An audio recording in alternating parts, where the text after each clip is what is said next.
First of all, go to boxingtonight.io.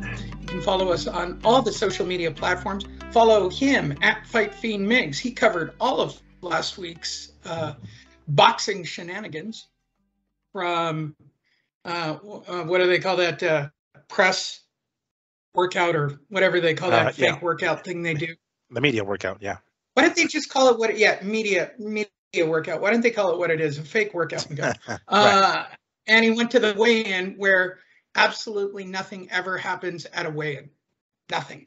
Nothing ever happens at a weigh-in. If you didn't see it, we got a compa in Spanish.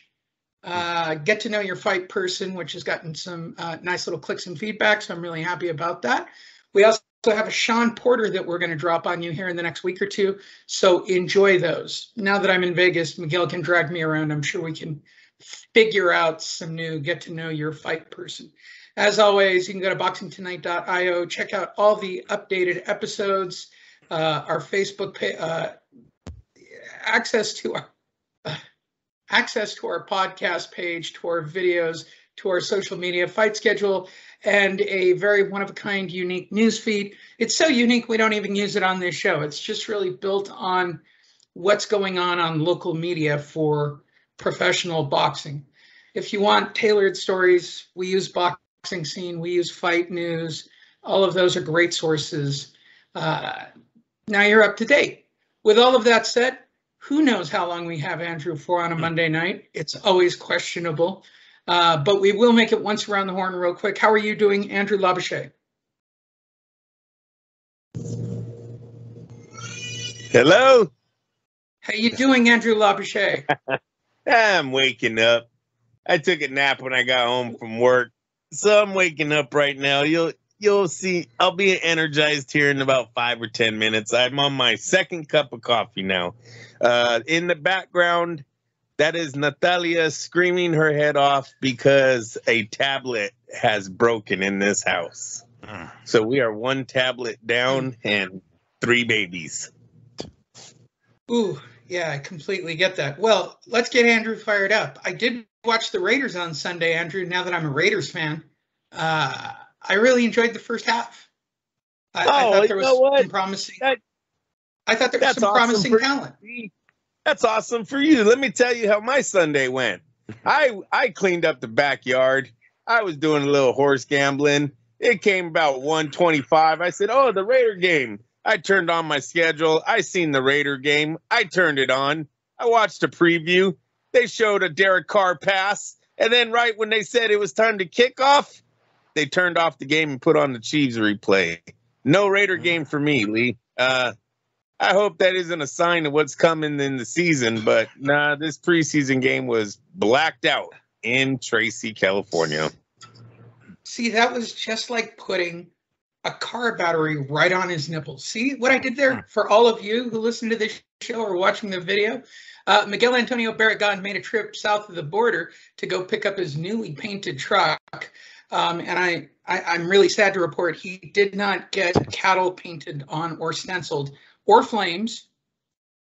Did you get a pinstripe at least? I did not. I did neither of those.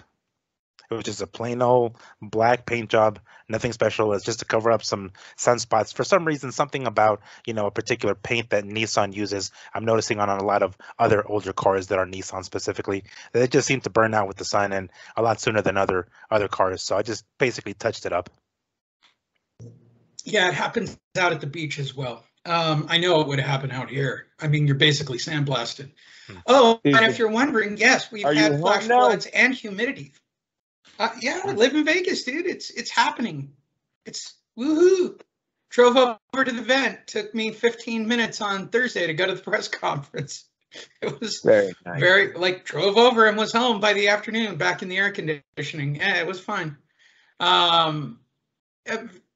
It's been an interesting week, Andrew. We've had flash floodings, thunderstorms, humidity because they flooded the valley again.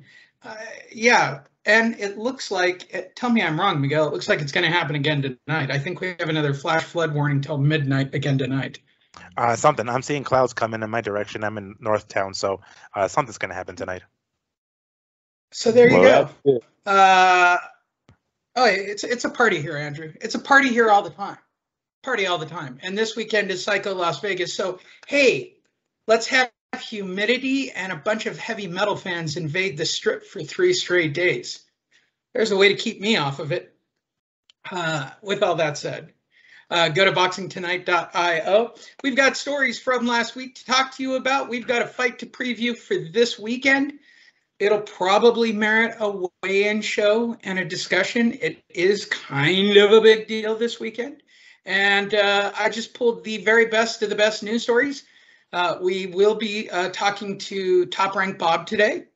I don't know about Oscar, but Top Rank Bob is definitely making an appearance for sure to talk about what happened this past weekend. So we'll save him closer to the end of the show.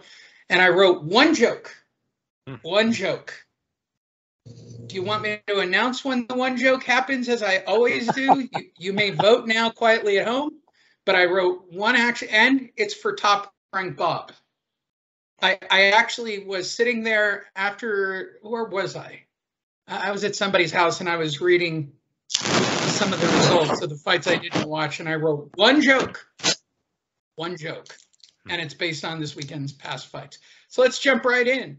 The WBC president, you know, that Suleiman guy that we think is so trustworthy, defends his willingness to rank Jake Paul. Let's stop right there before we hear his comments. How ludicrous is the first part of this? And then we'll get to the second part of this sentence, which is even possibly more ludicrous. Let's start with the WBC president defends the willingness to rank Jake Paul. Stop right there, everybody in your mind. I'm sure that's going to set Andrew off. Now I'm going to tell you the one that's going to set all three of us off. He deserves respect. Yep, you're right. Going to set all three of us off. So we'll start with Miguel. He'll be the tamer one of the two. Miguel, do we actually need to hear his justifications for this? No. Because the reality is, that it's a social media phenom. There you go. Right. Yeah, that in and of itself somehow deserves respect. Look, if had he proceeded with that fight with Tommy Fury or even Hasim Rahman Jr., then I would say, okay, yeah, you know what, he does deserve some respect, sure, right? Because keep in mind, there's a couple of different definitions for the word respect. It's not just like respect for everybody, like fucking Oprah, you know, respect for you, you get respect. No. Respect means there's a certain admiration for a person because of their abilities or because of accomplishments. He's done none of that. So I was like, okay, respect the guy. I don't know about that. Now, had he fought and beat Fury, Tommy, or Hasim Rahman Jr., then I would say, all right, cool. You know what? At that point, you know, he deserves some respect. He's accomplished something. Or any boxer right, in the cool. top 100. How about any boxer in the top 100? There you go, something like that, right? So I mean, I don't know. That's I think he's kind of pushing it there. That first one is just straight ludicrous. That first half of the comment or his quote talking about him being ranked. I mean, at this point, really disappointed for sure for something that he says, but I'm not surprised because we're talking about the WBC here. So by no means am I surprised, but I mean he's really just talking out of his ass here. Well, the crazy part is Suleiman talking about social media like he found out about it yesterday. Did you hear? There's a thing called TikTok. I know, and there's guys that are famous. Yeah, and there's people famous for doing that. Based on that math, I mean, Ryan Garcia should be the WBC champion based on his inflated fake numbers. I mean, seriously. I mean, I get that, Jake's got 4 or 5 times as many, but if we're going to play that game, let's just go with the highest social media presence for a boxer, and let's give him a belt. Make him the Facebook belt. You could do it in blue with the big Fs all the way around. Oh my God! Maybe some Google, YouTube logos on the side where the boxers go, and call it the social media belt. I mean, let's go all the way. I mean, it's like talking to your grandfather about a computer. I mean, that's really the vibe I'm getting out of Suleiman at this moment. Andrew, how's it make you feel to know that fighters are getting ranked based on their social media presence?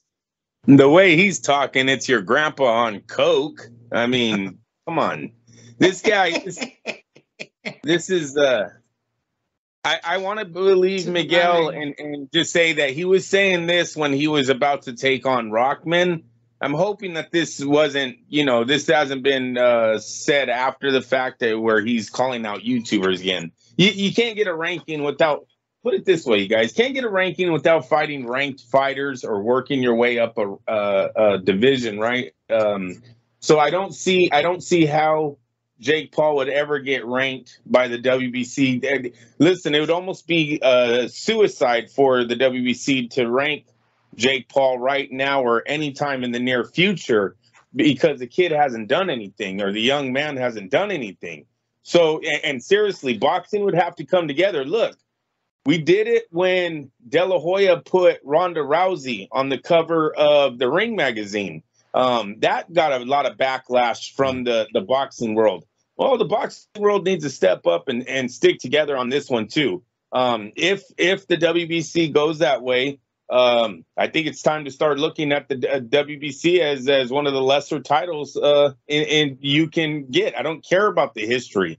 The history will always be there, but from this point on, Suleiman has ruined this, and then we start looking elsewhere at the other titles and give them more recognition than the WBC. And you know what's crazy? I want to add something. This, for those of you who were old enough to remember and were wrestling fans at the time, this reminds me of when WCW put their championship belt on fucking David Arquette. I don't know if you guys remember that shit. Yeah. But basically, he tried wrestling for a little bit, right? Because back in the early 2000s, the Ready to Rumble movie was out with, David Arquette and I can't think of the kid's name, but James Caan's kid. And basically, it was this wrestling-related movie, right? And it was so big and popular that they tried to somehow include that or incorporate that into the wrestling storyline.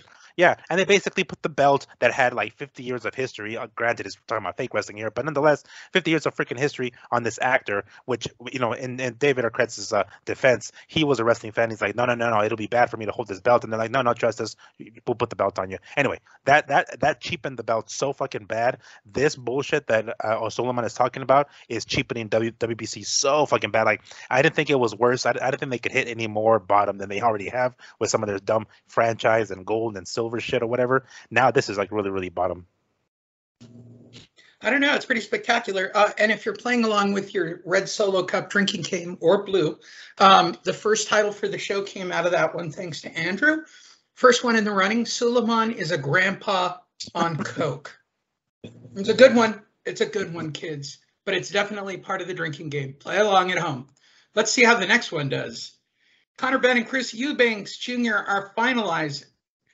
How are we having for October 8th officially? All right, so why do I get the vibe that this is an Old Yeller match, Andrew, already for these guys? Old Yeller, I don't, it's a scary match. This could be a deal breaker if somebody gets knocked out or substantially jammed up in the fight. I think more for Conor Benn. Because Conor Benn's the one undefeated here. Eubank already has seen defeat of twice, I believe it said in his career. Yeah. Right. Yeah, so Conor Benn, he was the one that was kind of on an upswing. He's undefeated. He's got the good last name, momentum there in the UK coming out of there. We all seen him getting his little arguments with Eddie on DAZN. That was good for him. Don't know why he's taking this fight. Seriously, this man Eubank is a lot bigger than Ben. Did you guys see these two side to side this week when they matched them up together? I didn't see that, but as I recall, Chris Eubank Jr.'s two losses came at like super middleweight and middleweight. And if I'm not mistaken, Conor Benn is a welterweight. So I don't know what even weight they're actually going to be fighting at. But yeah, Eubank's no joke. That motherfucker's big. And Lee, if you can try to find that in the article, because that is huge when you're talking about and I seen him arguing, like Conor Benn, I think is moving up, Miguel, because he was saying some shit like, if I made Eubank come down and I beat him, everyone's going to say that I beat him, start. He was unhealthy to make the weight. So I want to say he's moving up. Now, I don't know if that's all the way to super middleweight, but just when you've seen these two, because Eubank is still a decent fighter. The guy's not trash. You know what I'm saying? He would have beat up probably Chavez Jr. You know what I'm saying? Like he's not that bad of a fighter. This could easily be one of those, the small guy just can't beat the bigger guy because he couldn't move him. So Very risky fight for Ben. I am interested in watching it. Is there anything on the weight, Lee? Yeah, right here. No belt will be at stake for this second generation bout. Ooh. Don't worry. Suleiman's working on it. He's going to call it the second generation belt. Don't you worry. It'll happen. Which comes at an agreed upon catch weight of 156 pounds. Oh. Ben has fought at welterweight dating back to his April 2016 pro debut, which also took place at the O2. Eubanks Jr., who was just one at the time of the first Eubanks Ben fight, and a 4-year-old at the time of the who was just one at the time of the first Eubanks Ben fight. Who wrote this? You should be shot. Oh, Jake, why would you randomly put in these bizarre fun facts in the middle of talking about weight? Hey, did you know that the kids were only one the first time their dads fought? Okay. I mean, that might be in the last paragraph, maybe, when I was structured. Maybe it was late and he just had to get it out because he got the, fun fact. Or label it randomly at the end of the paragraph, Jake. Fun fact, whatever. I mean, it's just really random. The agreed upon catch weight will mark the lightest. Yeah, no, he forgot it somewhere else in there and he just jammed it back in on the retype. The agreed upon catch weight will mark the lightest that Eubanks has fought at, more than 2 pounds below his career low of 158 and a quarter. Jeez. It seems doable. I mean, it's going to be ugly for Eubanks, which is going to make him weight drain for sure. Let's go to our scrapometer. Miguel, good scrap? For as long as it lasts. I mean, I anticipate, what's his name, Eubanks Jr. basically knowing he's going into this fight, hindered because of the weight and probably going balls to the wall early. And we know Conor Benn does tend to start early anyway. So, yeah, I'm expecting fireworks from the fucking jump. I'm going to say this is going to be a good scrap. The hydration clause would be the most interesting thing here, Andrew. I think unless it's got a rehydration clause, right, where he can't gain like 20 pounds the next day, and then Eubanks comes in looking like a light heavyweight or something crazy, it could be interesting for the first part of the fight, and somebody will get beat up, I suspect. It sounds like a knockout fight. Moving forward, hey, Wilder Hellenius likely on October 15th at Barclays Center to headline Fox Sports pay-per-view. All right, there's a lot to unpack on this sentence. First of all, let's start with Wilder Hellenius. I guess Hellenius put himself in that position by taking out the Polak Wonder twice. October, all right. Barclays, yeah, it works for the Wilder crowd. Then the part that kind of bothers me. Pay-per-view? Question mark? And Fox pay-per-view? Question mark. I'll start with you this time, Miguel. Feel free to unpack any of that. Well, the fight itself is a good one. We kind of talked about this. For those a while that there was rumor that was going to be Hellenius for Wilder's comeback fight. So the fact that it actually went down that way, and Wilder didn't go another route, I'm pretty satisfied with the fact that this fight is going to go down, because I'm going to be looking forward to this one. Having a guy, I mean, just look at the height in this picture here. We're talking about a big motherfucker, and see how Wilder handles a guy like that. If he can, if his mind is still like, is he going to have, with a big, tall, bald white guy, he's going to have like fucking Fury flashbacks. He's going to be shell shocked in the ring there, seeing a guy that looks like Fury in front of him. Like, oh shit. So I'm looking forward to this fight. I'm totally down for it because I want to see it.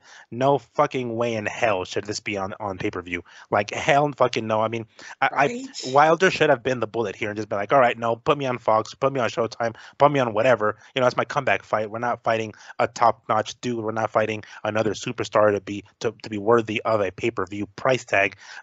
I hope whatever price tag they do put on is going to be relatively inexpensive, but still, it has to be like, seriously, like $20 for me to even consider ordering this bullshit. Andrew, White on Black Crime in Brooklyn, October 15th on pay-per-view. Are you down at Barclays? Yeah, look, this is a huge fight for the PBC. I always talk about the going out of the stable to fight. They're not very successful when they get out of the PBC stable. Hellenius did it to Kawanaki twice. Now he's taking on one of their big boys in Wilder. It's a good fight right here. PBC better invest a lot of money into the internet police, because it's probably going to be one of the most streamed fights of the year. I don't see anyone spending $90, $70, whatever they're going to put this thing at for this fight. Now, the PBC. What do you think Deontay's worth? I mean, honestly, what do you think Deontay should get for a fight like this? I don't know if it's Deontay or Hellenius is the one that's not going to be able to sell this fight. Hellenius, well, he's known to the die-hard boxing world. The ball really stops there, at least. So you're looking at it like what some casuals might see this as a Mike Tyson, Peter McNeely type fight, more than a Wilder versus Fury fight. Hellenius bleeds MAGA to me. Like, he might as well be flashing like little MAGA symbols and KKK symbols and play this things up. They better start then, because he hasn't, and he's not from America, correct? Hellenius, yeah, I don't. Right. Yeah, he's a Viking or something crazy, right? Like finished or pull. Yeah, right. Yeah. Finish. Yep. Yeah, exactly. Yeah. Finish. So I got it right first time. So yeah, I'm not getting the pay-per-view. Look, they had to do it because Wilder's demanding, $15 million a fight now. He thinks he's in heavyweight big boy money. We knew this problem a year ago when this started, after basically the Fury fight, when we were talking about his future. We knew this money thing was going to become an issue. I'm a little surprised they're going to try pay-per-view with this, but I don't think they had another option, you guys. Showtime, not a big budget. And the PBC money is kind of, I think that's all gone. Right now, the PBC is living off of whatever Showtime's offering them, which I think played effect into the Broner situation, and then whatever they can generate through pay-per-view and live gate attendance. I think that's the only way the PBC is running right now. Yeah. All Wilder has to do is call him a honky once, and all Hellenius has to do is get a tattoo of, something racist. I mean, it'll be great.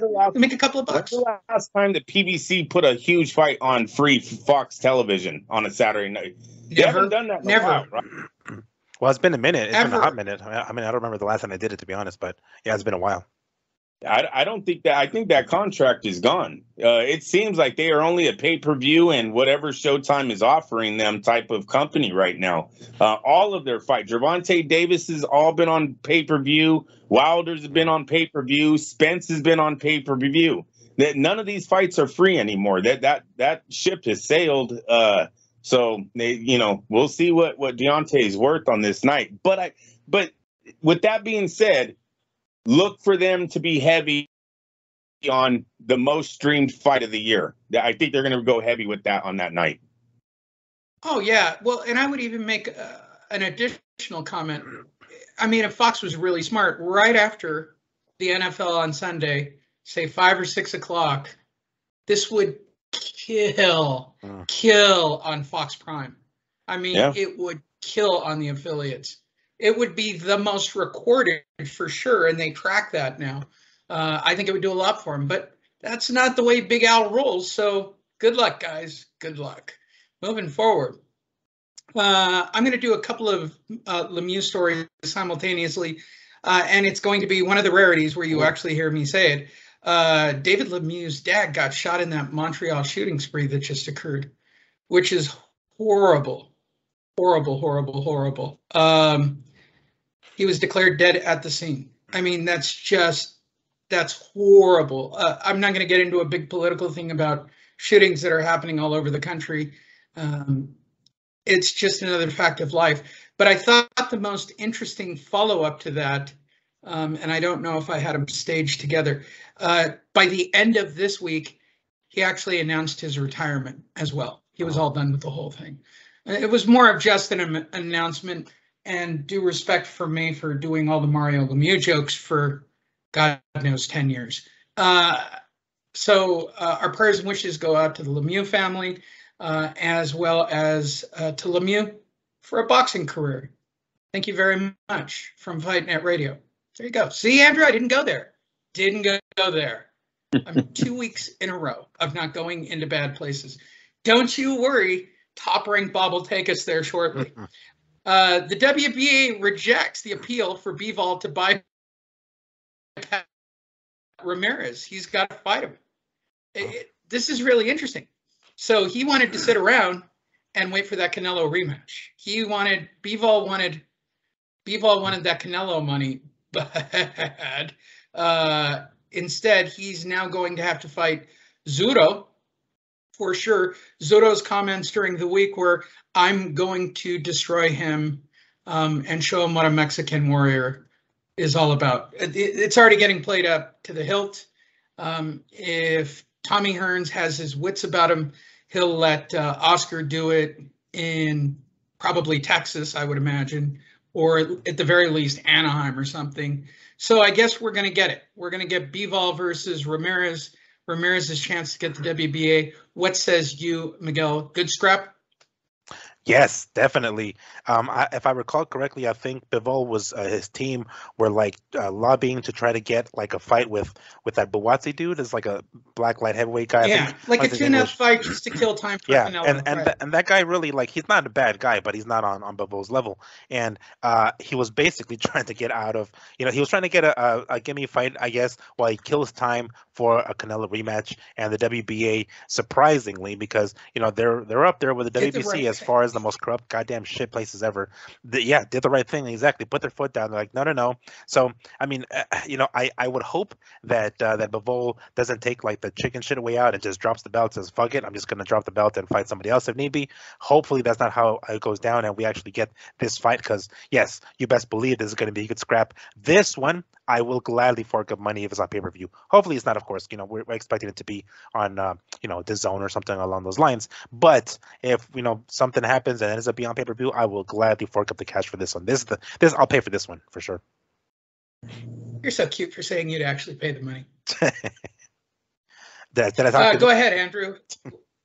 Well, it's not that you're not convincing. I just know the truth on Fight Night. And by the way, if you're playing the drinking game at home, you're so cute for wanting to pay for that pay-per-view.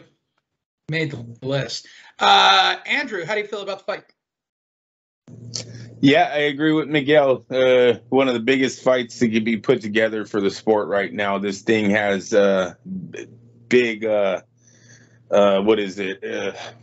rewards for the winner of this fight. You're talking about a showdown with Saul Alvarez. If Ramirez wins, you're talking about a showdown for Mexico. Seriously, this is going to be the fight that the winner probably is going to be the face of boxing in that country. This fight probably saves Saul Alvarez's career. Look, if this fight is as great as everyone, myself, I'll say I think it's going to be Bivol versus Ramirez I'm talking about, and Ramirez is somehow successful, that fight with Alvarez is going to go down in history. And that's going to really be Alvarez's last time that he can go down. And, the guy is always talking about history. This is going to be a huge fight for him if Ramirez does beat Bivol and is holding that title. So yeah, there's just so much on the line with this one. I will definitely be watching this on pay-per-view if they sign it. And I think it would be pay-per-view, you guys. I think DAZN switched over all of Canelo's fights, all of Joshua's fights. They make too much money. They signed a stupid contract that they couldn't keep up with. So we're going to be paying pay-per-view to watch these fights too. Breaking news, just a few days later, the WBA, looking like a non-corrupt organization, they assigned an August 21st purse bid date. All right, let's play a little game here. Who will win the purse bid? I mean, there are two major front runners, but as of late, we've had some crazy Triller bids come in as well. So I'll start with you, Miguel. Who wins the purse bid? It's a good Well, one. that is a good one. It is a good one, right? It's I down to wanna really say- two people in my mind. Oscar and Hearn. Those are the ones you're thinking about. Yeah, those would be the first two that come to mind. Yeah. I mean, technically, Bivol was MTK. He was just promotionally tied to DAZN and Eddie Hearn, I think, because of the Canelo fight. So, yeah, it could be really interesting on who it could be. Yeah, I might have to lean towards Oscar on this one. Does he have that money? I mean, I don't. I just literally as I came out of my mouth, I was That's like, the "Oh shit!" question. I thought about that. Yeah, because like I think Oscar is the one that wants this fight more than Hearn does. I think Hearn wants, another Canelo fight with for Bivol. So yeah, I'm not sure if he's willing to fork up the cash for this one. I mean, it kind of sucks for these guys, but I'm almost positive that it's going to end up being like a low number, and Oscar's going to probably win it. Andrew, who do you think it's going to be? Well, I would say Golden Boy, but we're really not going to know until we see where DAZN is left with on the Anthony Joshua fight. They take a defeat on Saturday. Joshua's career is kind of over, right? Like he'll be fighting, for Yes. 5 million or so on his next comeback fight. The days of him selling out crowds and turning in 90,000 would be done. So I don't know where DAZN would be because they would have a lot of money they still owe him. I don't know if they would want to risk if Oscar puts up some serious money. I don't know if they would want to risk trying to go up against that already being in the hole with Joshua if he does take a defeat on Saturday, which many believe he is. Yeah, I'm gonna go with Oscar. I think this is a fight Oscar needs really. This Ramirez fight, this is really huge for everyone that has a play in this fight, man. This could be a huge fight for Golden Boy and for DAZN, and Oscar should put all of his marbles in this one. There you go. Moving forward, well, we have to start with Miguel again. Spoiler alert, it's an MMA person. We always have to start there. Okay. MMA icon, Bellator female champ, Chris Cyborg is going to make her professional boxing debut on September 25th. Dude, she's a horrible striker. She's a sloppy as fuck striker. She is sloppy as shit, man.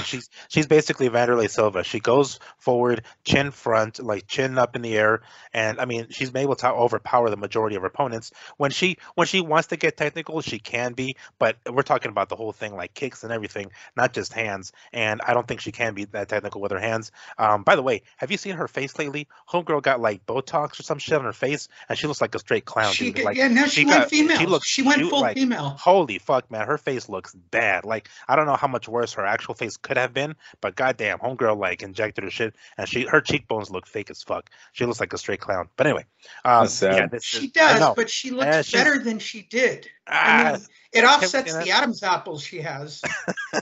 Well, maybe. Okay. And she definitely had the corrective surgery to cross over and be a female, I think, officially.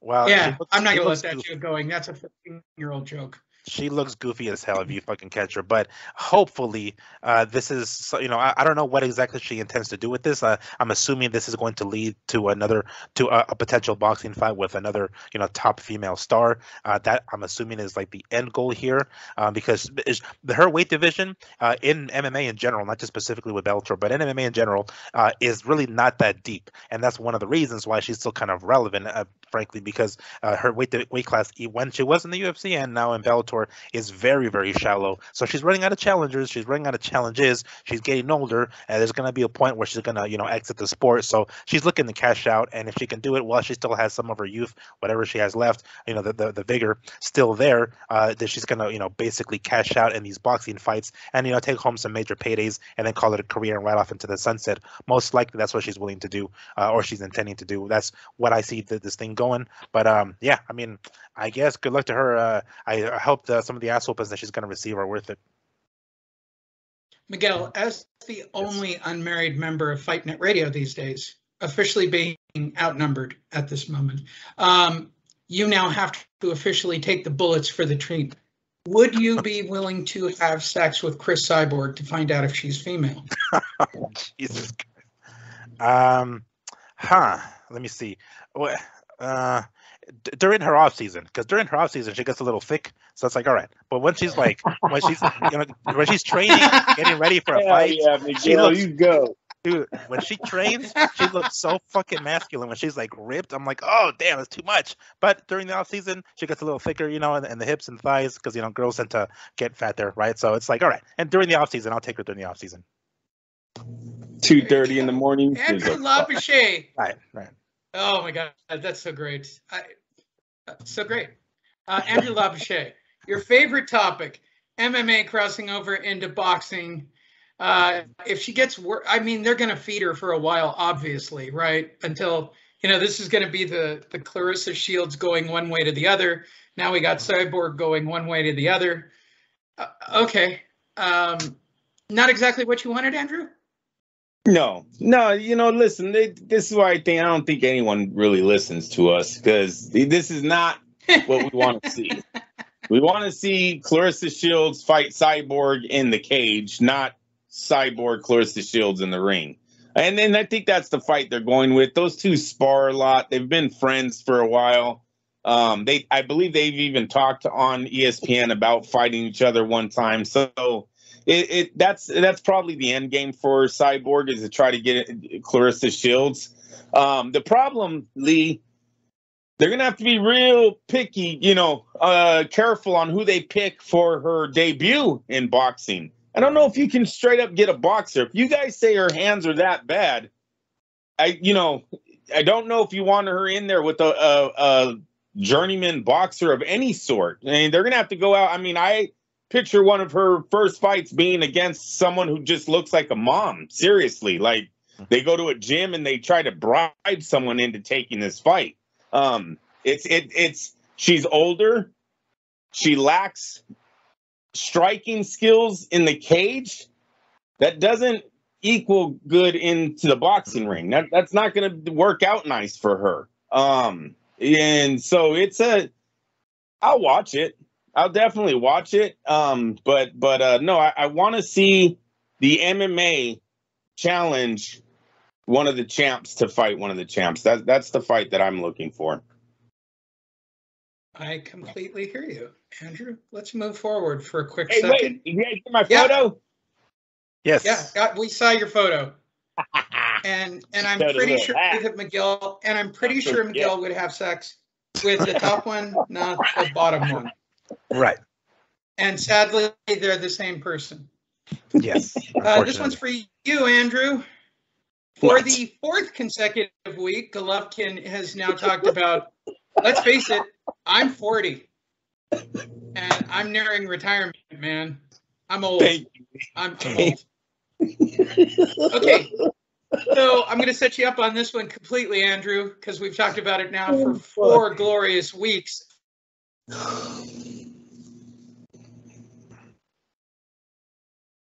Oh, did you, was that the setup? I'm sorry. Did you cut out? I think he cut out, because I think he did cut out. Lee, if you can hear us. Oh, there we go. Kids, that one's strong. That one's pretty strong. All right, Andrew. Golovkin for 4 straight weeks. I'm 40 years old. I'm an old man. I'm nearing retirement. He's showing up to get a check, Andrew. He's confirming it for the 4th straight week. Yeah, he tried to go take it back about 2 weeks ago, right? He said it, and he was like, "Oh no, I didn't mean it that way." And now for 2 more consecutive weeks, he's brought it up again about how old he is and how he's close to retirement. It's at least, I really want to say it's been about 4 weeks. We heard the rumblings in the first week. I'm feeling a little old. Don't know how many more of these that I actually have left. Yada, yada, yada. Then he kind of worked up to, listen, I'm 40. How many more fights do you think I had? Which turned into the last couple of weeks of, oh, no. Let me confirm it. And he even dropped, Lee, this financially sets me up for retirement. He even dropped the financial. Right. That was a couple of weeks ago. Yeah, he's played this out all the way. So, I think I know what's happening. Yeah, he's not getting the same level of training. He knows he he knows what it takes to fight a person like Saul Alvarez. He's done it twice already, and he knows his body isn't there anymore, and he's preparing himself for what's going to happen. That's the only thing you can say here is it mentally he's preparing himself for what he's going to do in that ring. But if you cannot give yourself 100% in the gym, there is no way you defeat a man like Saul Alvarez. There isn't. Even, I'm not saying knockout, but he knows he can't beat him for 12 rounds. He's not going to win more rounds than Saul. So he's already starting to downplay this fight, you guys. Really seems like Gennady Golovkin at the end is going to shrug his shoulders and go, I kind of told you guys, I just don't feel it anymore. I'm done. For you guys playing the drinking game, here you go, Andrew, because you like these. Hashtag Triple G. Quote, getting old and getting paid. How do you feel about that one, Andrew? You like that one? Yeah. It's in the running. It's in the running. It's in the running. I also think it was in the contract that he signed with DAZN. I think seriously, there was something there in that contract that said he was going to get this third fight and you can sue me if you don't. And they're just going with it, man. There's nothing else they can do.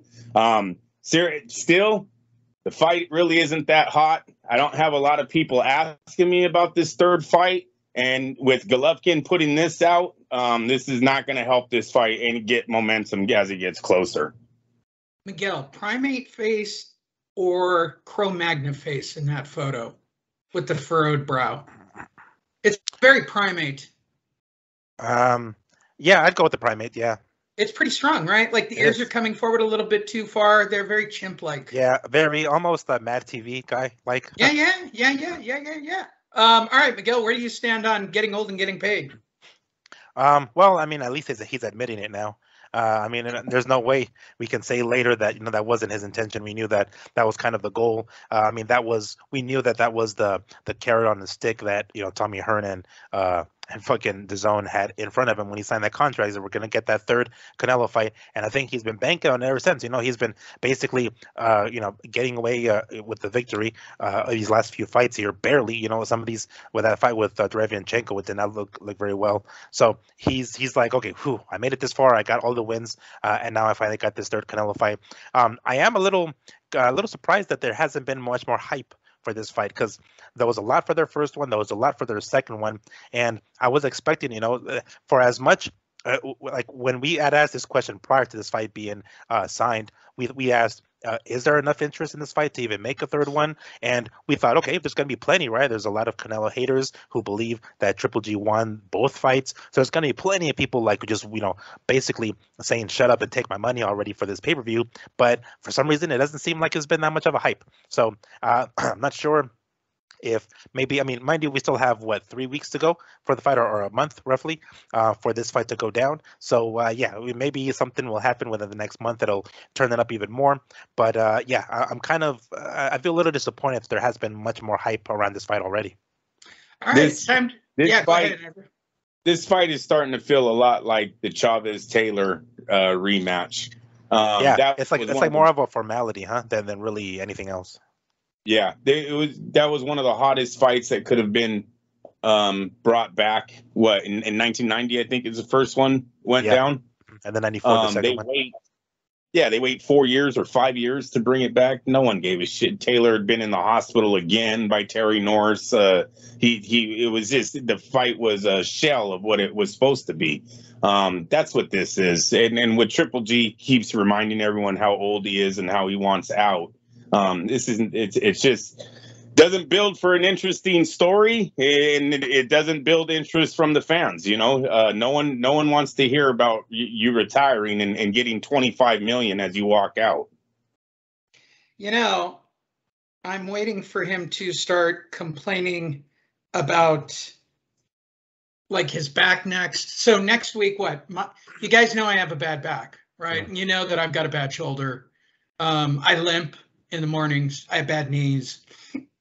I'm waiting You'll see something like that on the media workout, right? They'll say he never took a seat. or he keeps stretching every time. Every time he goes to the corner, he keeps stretching, trying to stretch, work his back out. It's gonna be the Manny Pacquiao phantom shoulder at the end of the fight. Like, I can just see this train coming down the tracks again. But when you get that old, I mean, anything's possible. Moving forward. Okay, I didn't write this joke. This joke came to me when I saw the piece, but trust me that we're not at the joke that I wrote yet. But Thurman is under the impression he's the backup option if Spence Crawford deal falls apart. Okay, so here's my joke. Andrew's under the impression that he will be allowed to go to Vegas by himself ever again. He's under that impression. Miguel is under the impression that he could be the heavyweight champion of the world. I'm under the impression that I won't spontaneously combust when I walk outside in Las Vegas.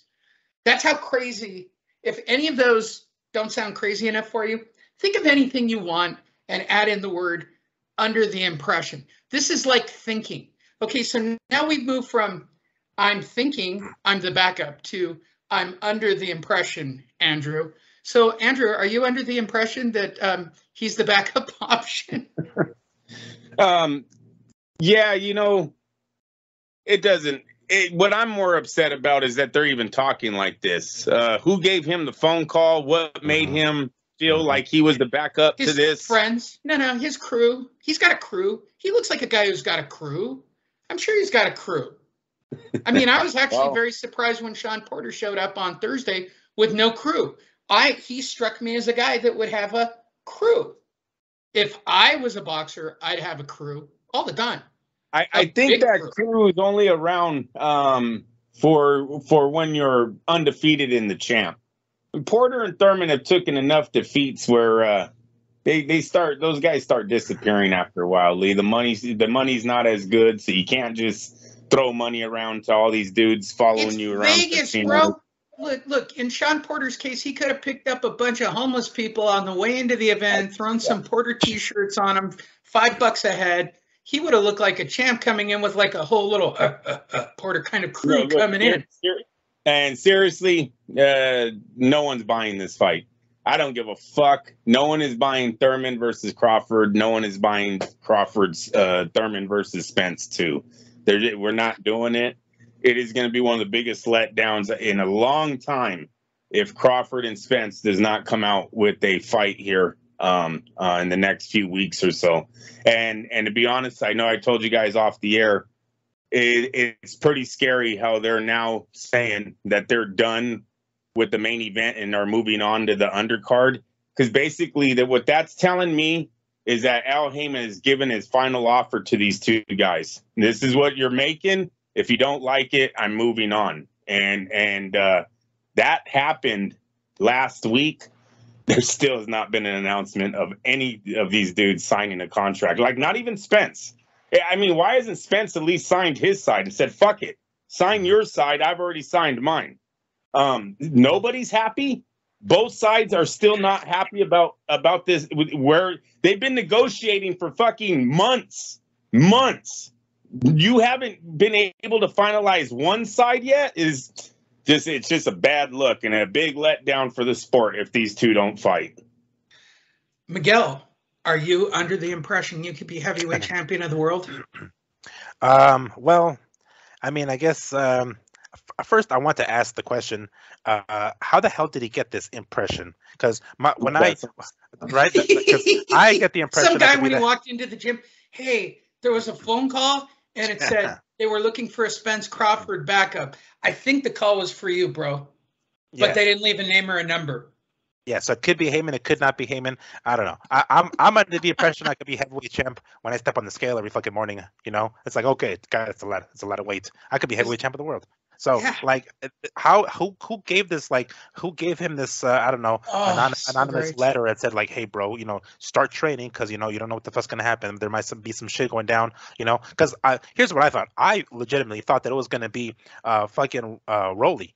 He was talking mad shit. You know, he was at one of the fights and he was saying, you know, I want fucking forget 140. I'm gonna jump to 147. I want Spence, yada yada. So I was like, oh shit, this is kind of like PBC's little way of like low key saying, hey guys, in case this fight with Spence and Crawford doesn't go down, we're gonna throw in Rolly. He's gonna make jump 2 weight classes, and we're gonna have an ass whooping basically. So that was what I thought. So now I'm seeing another PBC guy like Thurman say, no, I'm under the impression I'm gonna be, on deck for this guy. So I don't know how he got the impression, this bullshit, but I maybe he's just wishful thinking on his part. I don't know. Is it a way? Honestly, Andrew, you know this at this level, even with a guy like Porter who held court at a top rank event. If you get a microphone, you can say whatever you want, and the little internet mavens will run to town on it and turn it into something. Yeah, but Lee, I've got to be. They have to know. Spence and Crawford have to know that the boxing world will be absolutely fed up with these two if they don't sign. Listen, I'm boycotting both. I don't give a fuck who they fight. They can bring back Manny Pacquiao. I'm not watching it. The Super Bowl has been set for the welterweight division, and the final 2 fighters for that Super Bowl is Terrence Crawford and Errol Spence. That's it. We're done. Get this ball game on, or I'm fucking leaving that weight division. I'm over it. I'll wait for Ortiz and all these guys, these younger guys, to blossom into their champions and maybe get a legit undisputed champ. But I don't want to see Crawford or Spence, and all of us should be on the same fucking wave. I don't want to see these two fight anyone else but each other from here on out. If they do not fight each other, we're fucking done with both of them. No other fight. Andrew, I'm under the impression you could be the backup for Spence Crawford. Yeah, hey, I'm under that. I'll take that fight. You can announce it, Lee. I'll take that fight. I'm not scared. Fuck that. And Miguel, we'll make you the middleweight champion, and I will go after. I'll cut down. I will probably be going after Bivol. I'm under the impression that I'm the winner of Bivol versus Ramirez, both of whom we don't even have to have the beer game with. I'm telling you, they'd both knock me out. Notice how I don't play the game with them. I'm quite positive it would happen. Oh, Heyman, give us a call. Heyman, call us up, man. Call us up. It's a Fight Net Radio night. I'll Peter McNeely that shit all day, man. Peter, he tried. And he dropped weight to get paid at 140. How bad a weight cut that going to be for you, Andrew, to get to 140? Yeah, that's going to be a problem. Might be some. I won't even need supplements. I'm going to need like crack cocaine. You know what I mean? And like bulimia and like puke after every fight. Andrew hasn't eaten in a week. Oh my gosh, it's so great. I fondly remember 185, and people ask me all the time, "How was it to cut to 185?" I didn't eat for 2 weeks. I just had ice cubes. I mean, what are you joking? I walk around at 200 pounds. I mean, it's hard. So funny. All right. Yeah, I almost got to get Junior to the gym, you guys. All right, okay. Then we'll skip ahead. We'll skip that. Quick note, WBC president is giving Fury now until August 26th to reconfirm that he's not fighting Chisora, or he's not fighting this dude, or he's not fighting that dude. And he said he's retiring. He's really in retirement again, which he said at the end of the week. WBC president gave him until August 26th. There's your update on Tyson Fury watch. There's nothing to really report. There are 3 fights that are impacted by Fury actually retiring. I'll probably save that till this weekend. So let's get into what we got to get into, because we got to get Junior to the ring. He's our last hope. Help us, Junior. It's like Obi-Wan Kenobi. Help us, Junior. You're our only hope to get that logo out there. By the way, shout out to Miguel, who sports Fight Net Radio gears to all the stuff. Kudos on him. Like, I don't even do that. Like, that's just straight up rocking.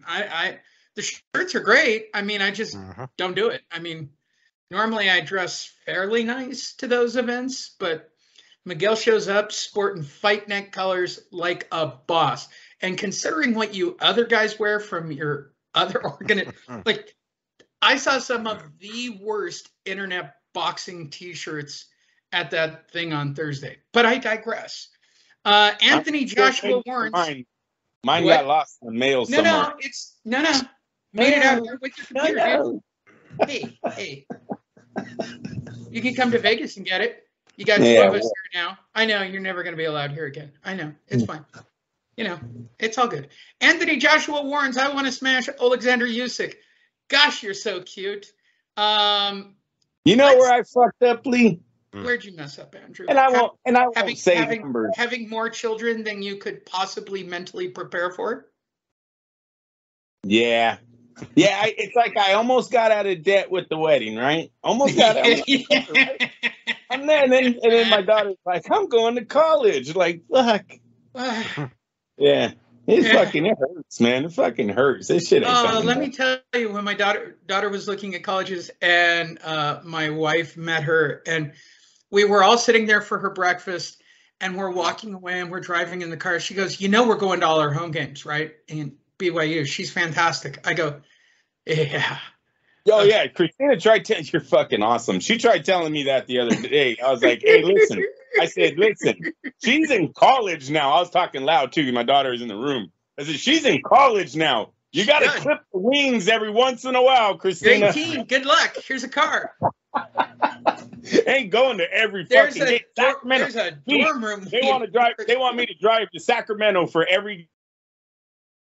From you is not nearly as bad as driving to Utah from Vegas. Woo! Yeah, Andrew, we'll be doing that. Look for Fight Net radios to get done a little more consistently on Monday nights during college football season. I can already see the writing on the wall for this one. Anthony Joshua Warrens, if you don't know, it's this weekend. We're here again. All right, so here are all the reports to catch you guys up. A couple of reports with people who've been in the gym with Alexander Usyk have said, dude's beefed up and he's still fast. And he looks angry. Like, all reports are like he's got a major chip on his shoulder and he's just like a bat out of hell. He's like beefed up. He's put meat on, not fat, taking his weight up a little bit. We've talked about Anthony Joshua until we've literally vomited on the topic, because technically his new trainer is not his new trainer, or it's his new trainer but not his new trainer. I don't know. All I know is what the boxing odds say. Look at where Anthony Joshua started. He was a 4-1 favorite in the rematch when they opened the betting line. It is now flip-flopped to Alexander Usyk being a 2-1 favorite. Oh, what? That's a lot of money. You know how much money that is to switch a 4-1 to the underdog? Ooh, boy, I wish I was on Usyk at plus 275. That's like money in the bank. If I knew then what I know now, plus 275 would have been rocking. You got to think about the gambling aspect of it, though. That's a lot of money the casinos are holding on to right now. They really want to give that back? They don't like writing checks in the casinos.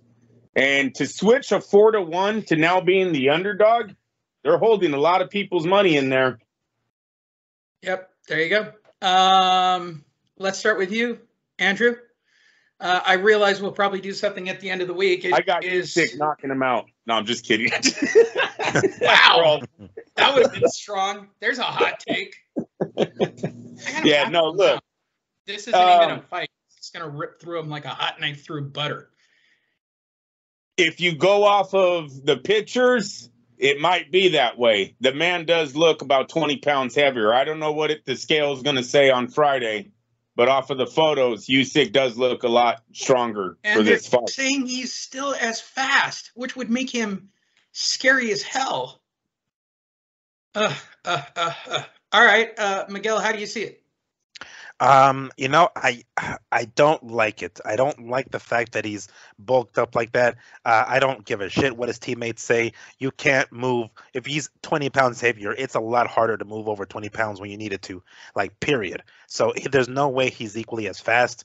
His timing is going to have to be fucking perfect for this one. I don't know.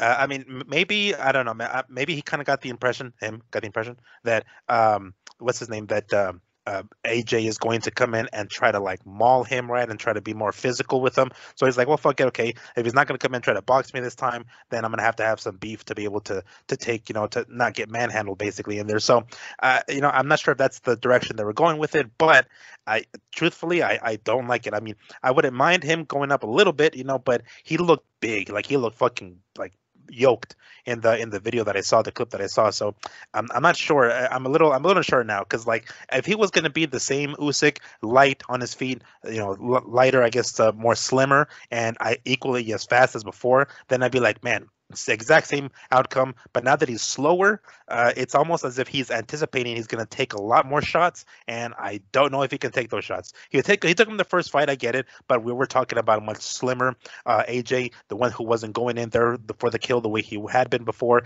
He tried to outbox Usyk, and it didn't work out. And if he's going to come in here more of a brawler type, the puncher that AJ was, if he's going to come in like that, it seems as though Usyk knows that and is willing to accept it. That's why he's gaining the bulk. So he's like, I'm going to have to take this guy's punches. I don't know if he can. That's the problem. That's probably not the best way to go about fighting a guy who's much bigger than you, taking the shots like that. One thing that doesn't make me nervous. So one thing that I seen in Joshua since the Andy Ruiz defeat is he looks a little shaken in the ring when he gets hit. Sort of like Rafael Ruelas, I think we brought that up before. Just every punch seems to wiggle his legs just a little. It's almost like Anthony has to take the shot and then register it. Did this hurt me? Did it hurt me? Okay, all right, I'm still good. We're still in this. We're still in this. Like, he's not comfortable in the ring.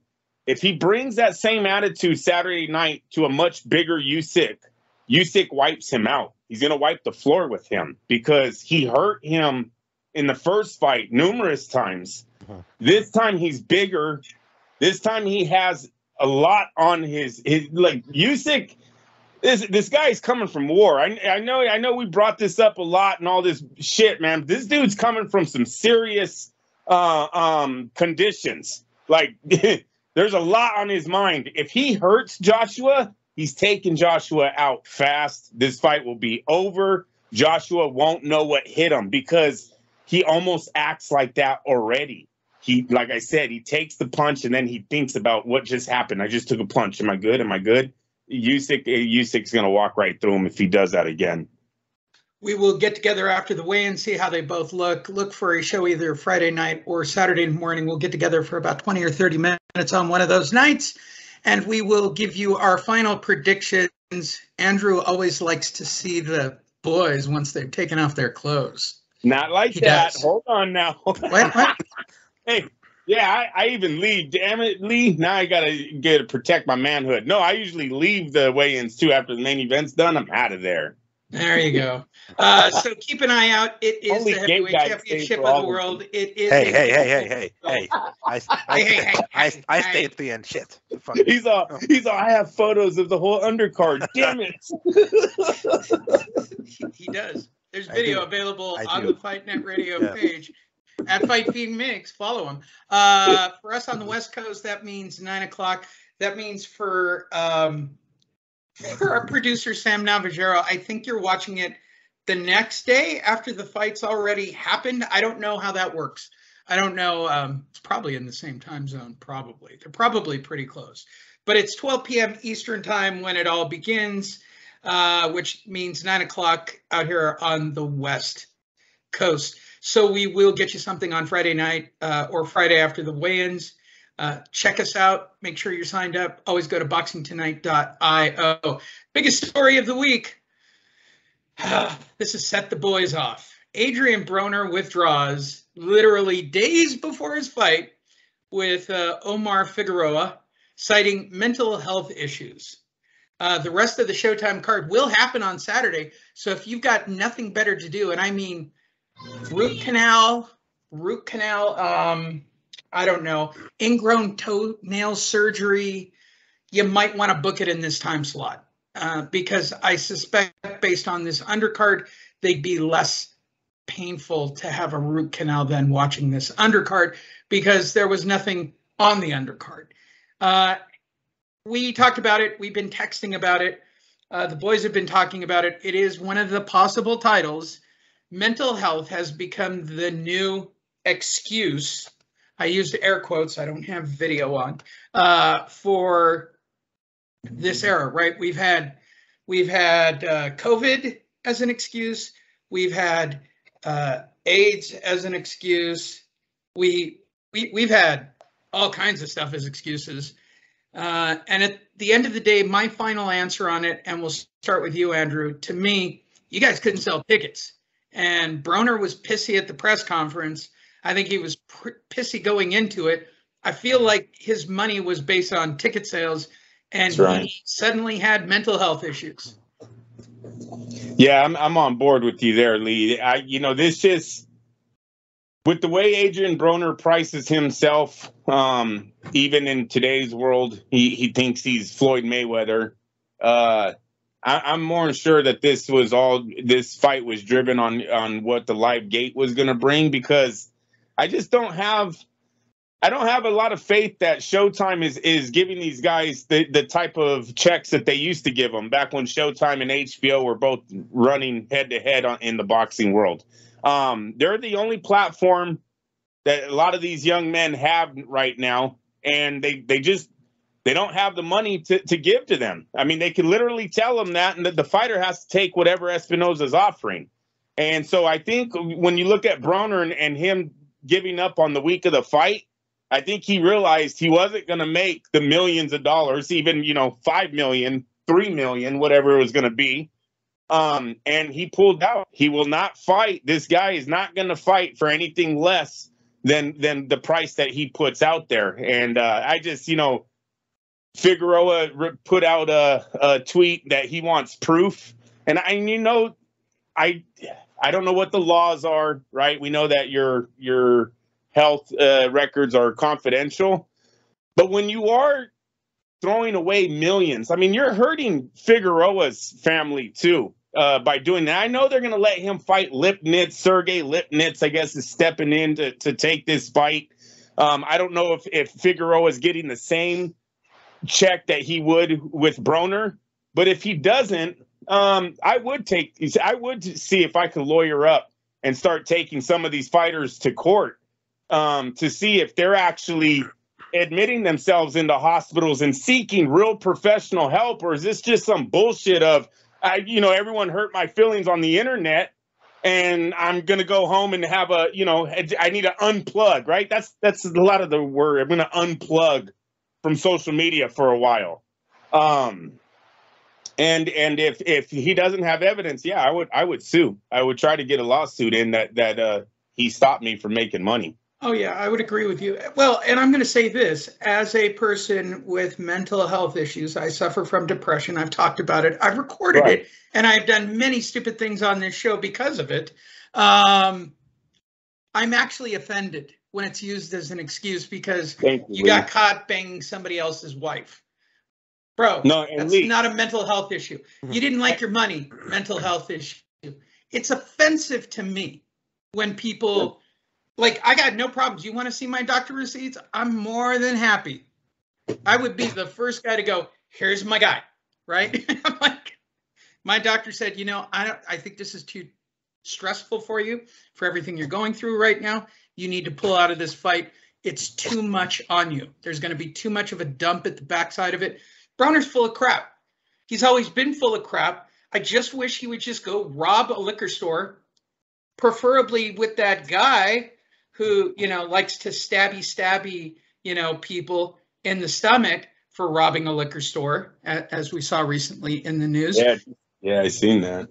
You know what? I'm over the Broner thing. I just get it over with, dude. Just go break the law, go get arrested, or go fight Chavez Jr. Like, whatever it is, and loser must die. Okay, let's get rid of one of you. One of you car crashes has got to go, because that's the same thing that Chavez. Actually, if Chavez Jr. actually said, I'm citing mental health, I'd go, finally you're admitting to it, bro. Finally, you're getting to your daddy issues. Thank God. It's just a joke. He's a joke. And I agree with you, Lee. I brought this up I've brought this up before that I think we're throwing around the word mental health and depression a little too freely right now. I agree that it is a knock to the people that actually battle this every day, 24 hours a day. You go to sleep, you wake up, you're battling a demon. You can't get out of bed. It's for real. And I will tell you the three things that every doctor I've ever had on the topic has told me. Good diet. Well, I'm guessing you're training going into this fight, so you got the good diet part going. Number 2, exercise. Okay, I'm going to assume you're going to the gym and training for the fight. And number 3, a routine of getting up and going to work or doing something every day. I would imagine up until that moment when he didn't like his paycheck, he was doing all 3. That's kind of the thing that ruins this mental health thing for me. That's why I call it complete BS. Completely.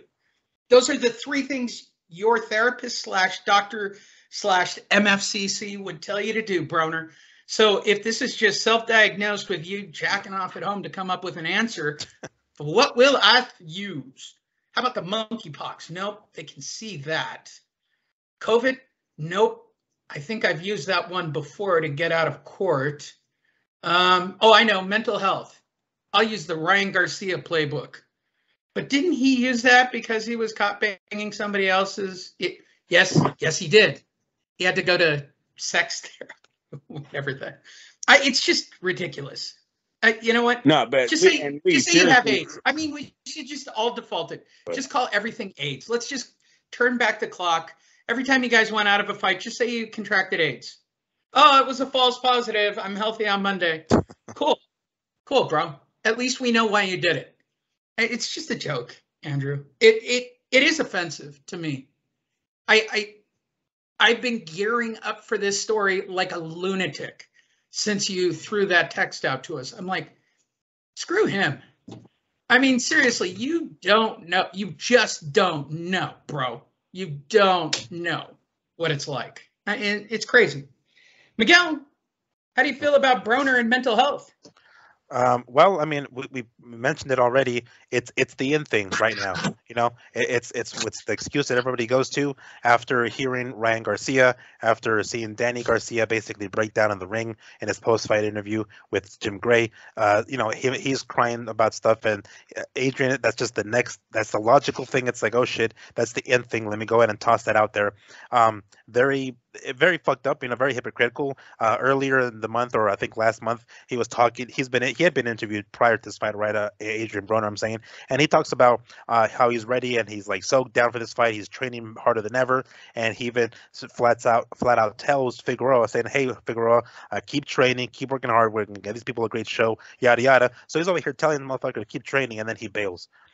So it seems like a really like poor cop out. It's obviously something else, right? Is it ticket sales? Is it his paycheck not being what he hopes it is going to be? What purpose does this really serve? Like, he can at least go into this fight, maybe get an ass whooping. And I mean, it's not like Figueroa is a fucking whirlwind either. He's not exactly great. Going into the fight, I looked at the betting odds. All the money was on Broner for it was a no-brainer for him. Yeah, so just go in there and get your paycheck and cover whatever shit you got to cover. I'm sure the guy's severely in debt. He's gonna need a paycheck. Like, what's the point?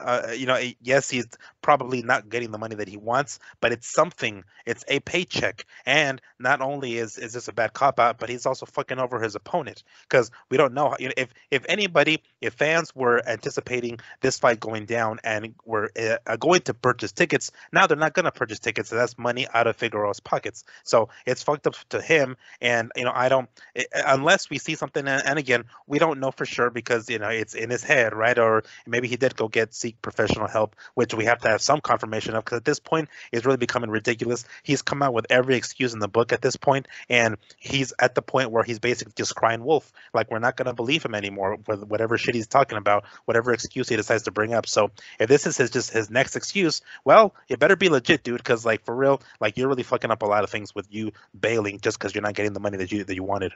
I guarantee that's going to come out. And I would say this: if anybody's connected to Tyson Fury, who's probably on his way to Jeddah or wherever the hell that fight is, if he decides to go, I want Tyson Fury to call him out. a guy who's openly talked about battling depression and getting his life completely in order and not skipping a fight based on it. Broner, Garcia, bah. All right, you still with us, Andrew? We lost Andrew. Oh, looks like he's good. Yeah, I'm here. Oh, okay. I'm here. Hello. Yes. Did we lose Lee? Now we lost Lee. Oh, we thought we lost you. All right, let's just get to the weekend fights and we're all done. And the one joke that I wrote, here we go.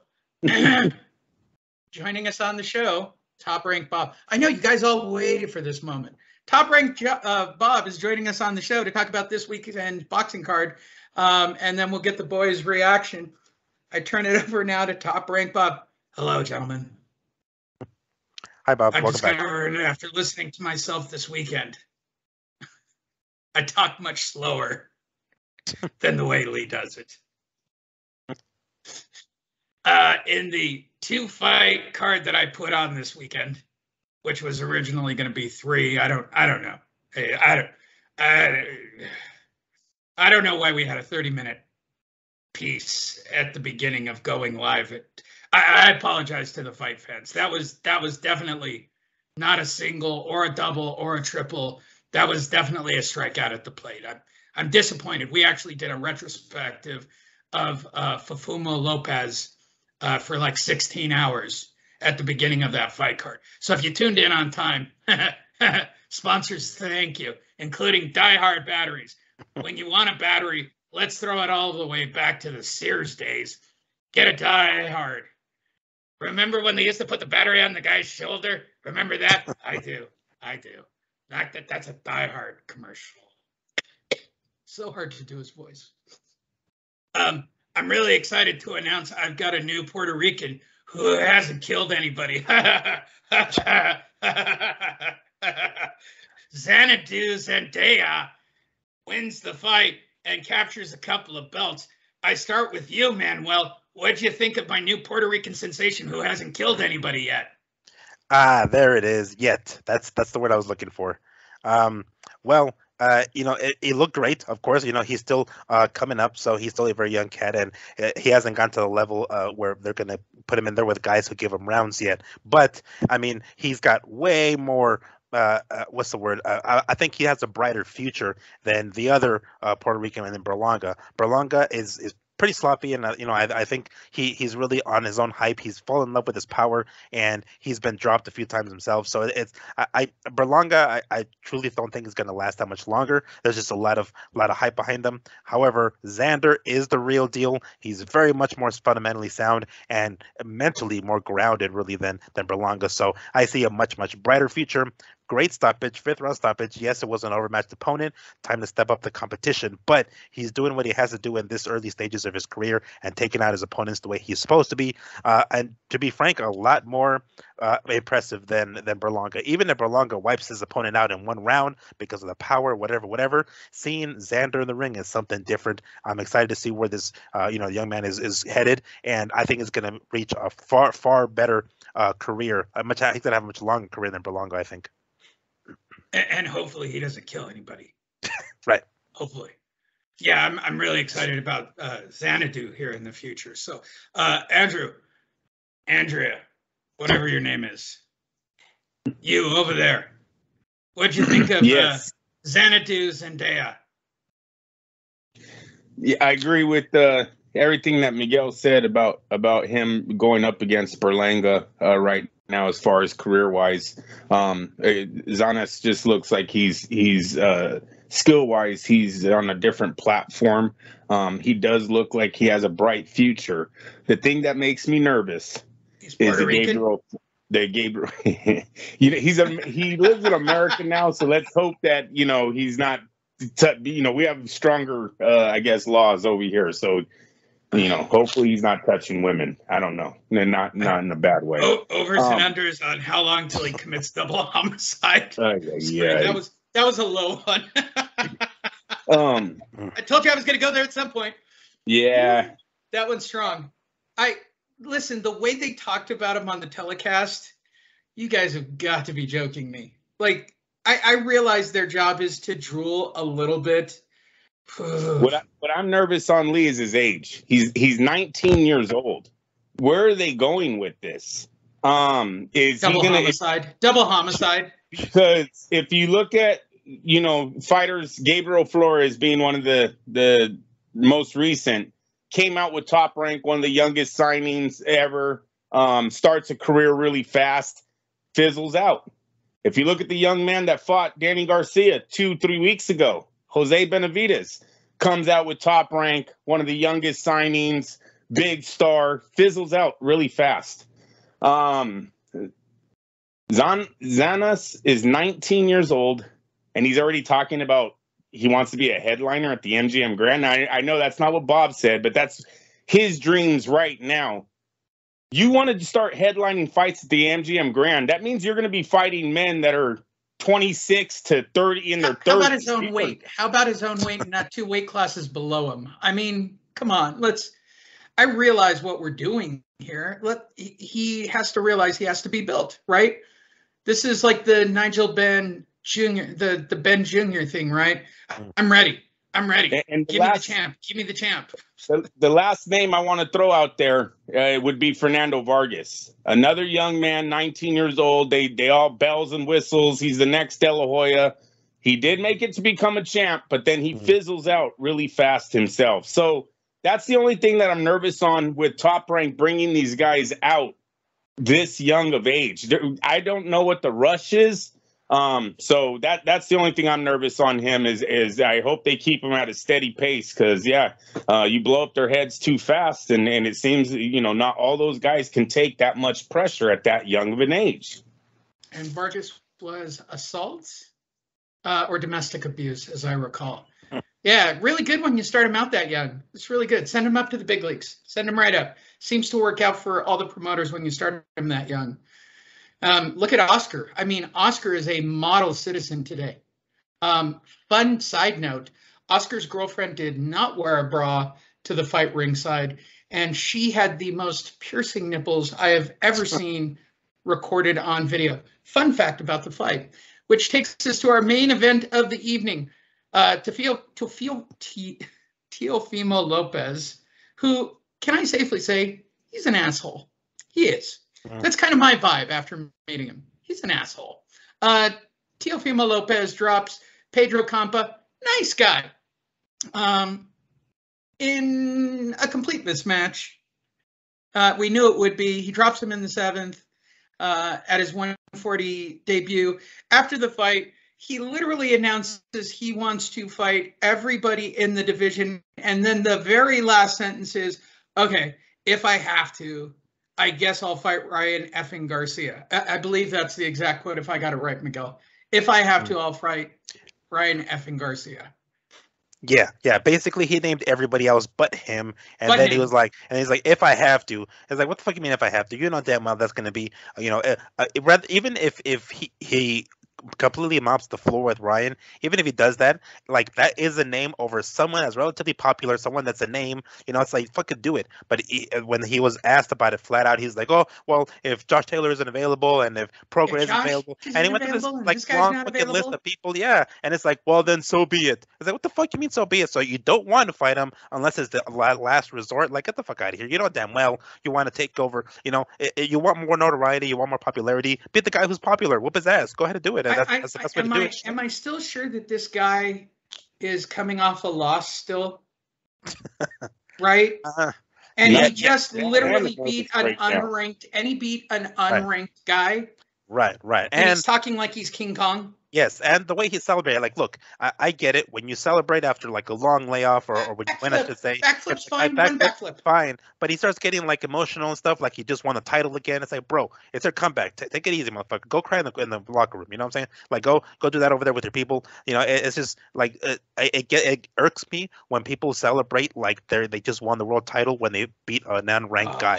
It's like, God damn it, act like you've been here before. You scored a touchdown, you don't fucking act crazy, right? You act like you've been here before, you spike the ball and call it a day, that's it. Like, come on now, let's That is my personal angst in professional football. You're down by 3 scores, you got a sack on 3rd and long, and you're celebrating for sacking the quarterback when you're down by 3 touchdowns. Bro, wrong time, inappropriate. Andrew, before you have to take off, what'd you think of Teofimo Lopez's debut? Teofimo. Yes. Look, I was impressed with how good he looked. I liked his skills. I liked his boxing in and out. He had his hand speed was there. Didn't see too much power. I know he stopped the guy finally in the 7th round, but there wasn't a lot of power like we've seen in the lightweights there with Lopez. So that was one knock that I would give him. Another knock was I thought he took a lot of punches early in that fight. That could have been ring rust though, because that 7th round is a thing of beauty. That was one of the cleanest finishes we've seen. I know he's fighting an unranked opponent, but it was just a thing of beauty the way he technically broke him down in that 7th round. The in and out, the combinations, the countering, it was just everything was working at that moment. He was definitely in his zone on the 7th round. What I took from the interview, it seems like Top Rank has already told this young man what he's doing next. His next fight is going to be on pay-per-view, and it's going to be at the Madison Square Garden in December. Teofimo said it. He says it at the end.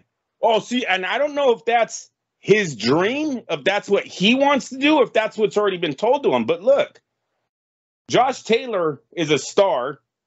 Maybe they've already worked a fight where they're going to do, because Bob Arum wins either way. He doesn't get, that's double ending the deal. He doesn't care if Taylor wins. He doesn't care if Lopez wins. All he needs to do is put the fight together. He still has the face of the division, whoever wins.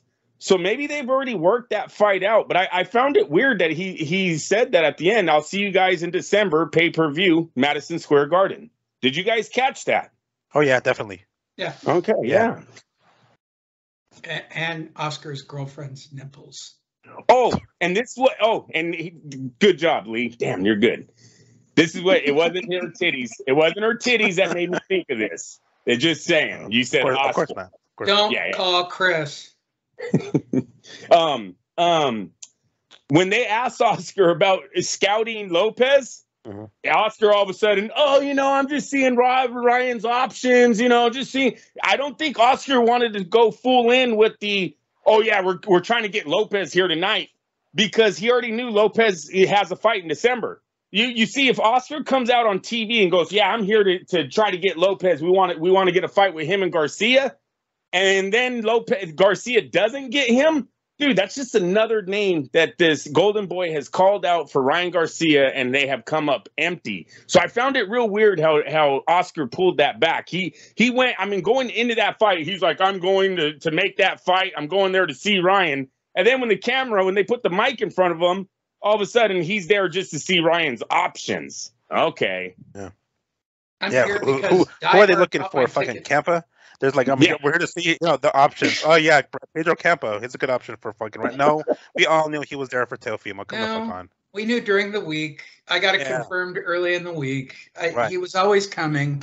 He probably had meetings with Bob's. That'll do it for this week. Go to boxingtonight.io. Check out everything we've got up online. That's Andrew Labouche. That's Miguel Antonio Barragan. My name is Lee Honish, and we appreciate all of you for listening to us talk crazy about boxing each and every week.